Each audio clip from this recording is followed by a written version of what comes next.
Hello Mindfulness Project family.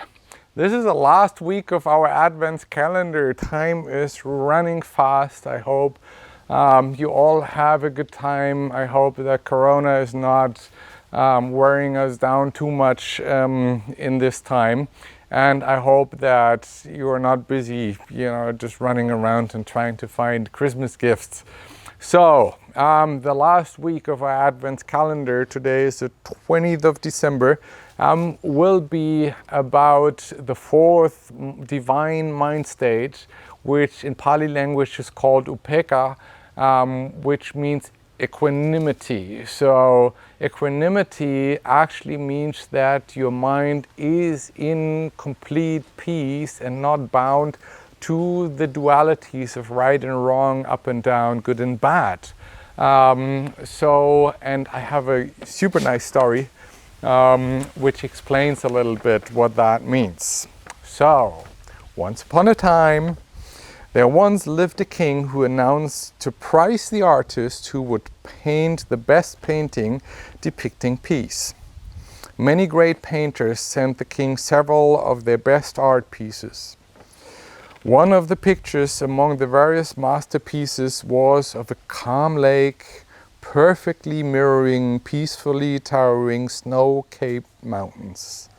Overhead was a blue, clear sky with fluffy clouds. The picture was perfect. Most of the people who viewed the pictures of peace from various artists thought that it was the best among all. But when the king announced the winner, everyone was shocked.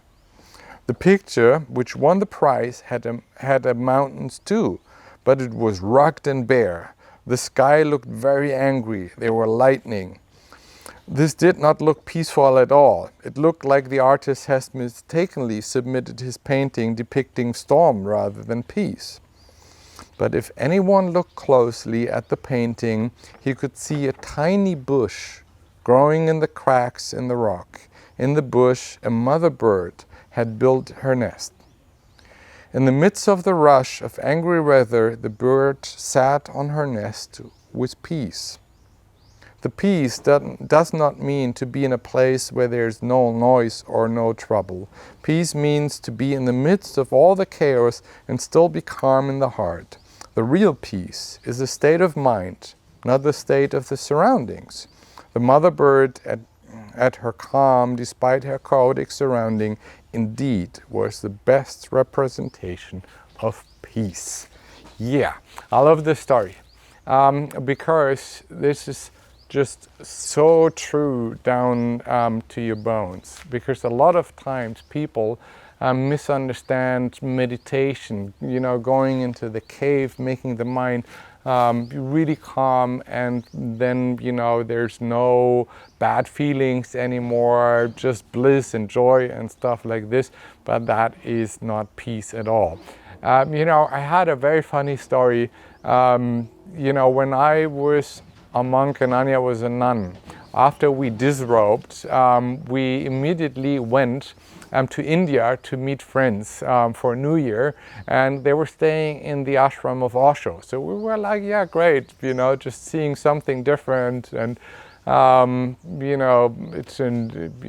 heard so much about the Osho movement. I had so many friends in Germany who were sannyasin, so I was really interested. So when we came there, it was an absolute nightmare.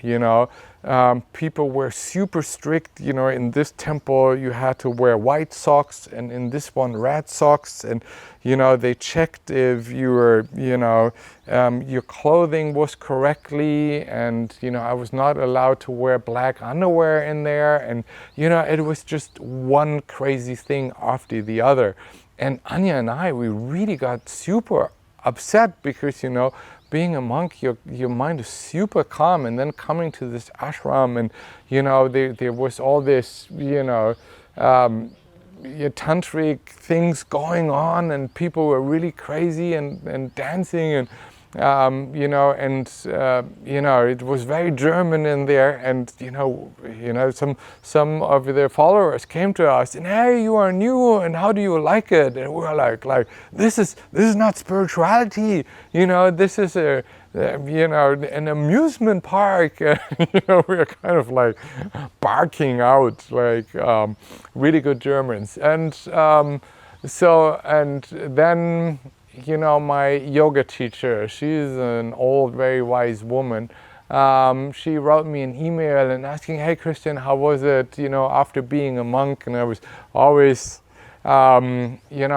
just, kind of like answering her about the monkhood. And then I told her, and now I'm in this Osho ashram, and it's bullshit. It's not spirituality. It's just it's nothing. And then she wrote me back and she said, Osho once said, if you can get enlightenment in the mountains in a cave, it's not a big deal.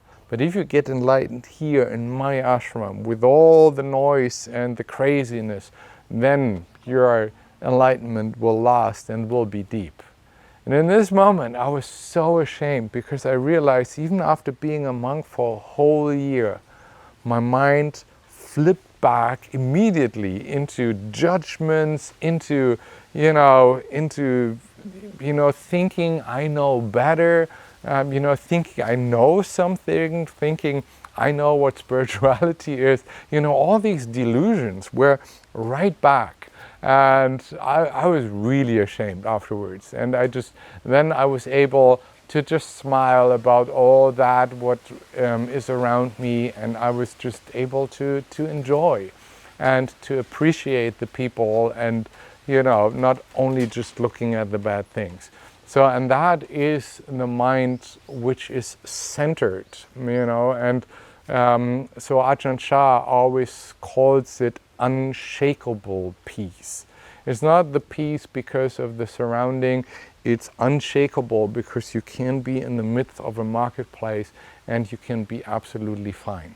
And that's the same thing with our corona crisis. It's the same thing with our existential crisis we have. The question is, how can you stay centered in the midst of everything what is going on?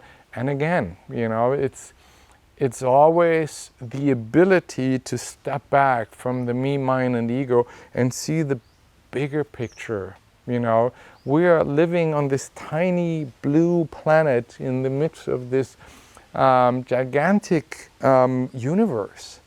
And, it doesn't matter if this little tiny point running around on this little planet, feels good or bad. We just make it into more than it should be. And we should just see we are here just for a blink of an eye when you see it in the time frame of how long the Earth is already in this universe. And we are not here for very long. So why do we always take it so serious? Why can we not develop this attitude of being open to whatever comes? We know that we can die. We know that, things can happen to us. But we don't need to worry. And the way to do it is to open up to duality, not to neglect it, not to just try to push it away or just imagine that it's not there. The duality is our human experience. And if we open up to the good and the bad, if we open up to the right and the wrong, and just deeply understand that it is part of our human nature, part of our human incarnation, then we can start to be in peace with it. In the same way, like I had to learn how to be in peace that my niece died. It's a very, very painful process to lose people you love so much. But in the moment where your mind and heart can open to the fact, yes, everybody will leave you at one point, your partner will leave you, you will leave from this earth. When that sinks into your personality, peace can come up if you say yes to it. Yes to the negative, yes to death. yes to loss, yes to pain, and say, okay, it's part of it, let's do it, because we know everything is impermanent, everything will come, stay a while, and decay, and it depends on your mind what you do with it. You know, it can be a fertilizer for the greatest change, or you can suffer for the rest of your life. It's up to you. You decide. Okay, I hope your mind is in peace, stays in peace. I wish you all the super best, and we love you so much. See you tomorrow for the winter solstice. So tomorrow is actually a live event. So just see when it's going to happen, and I hope I see a lot of you lighting candles and sitting with us all around the world. It's going to be epic. See you tomorrow.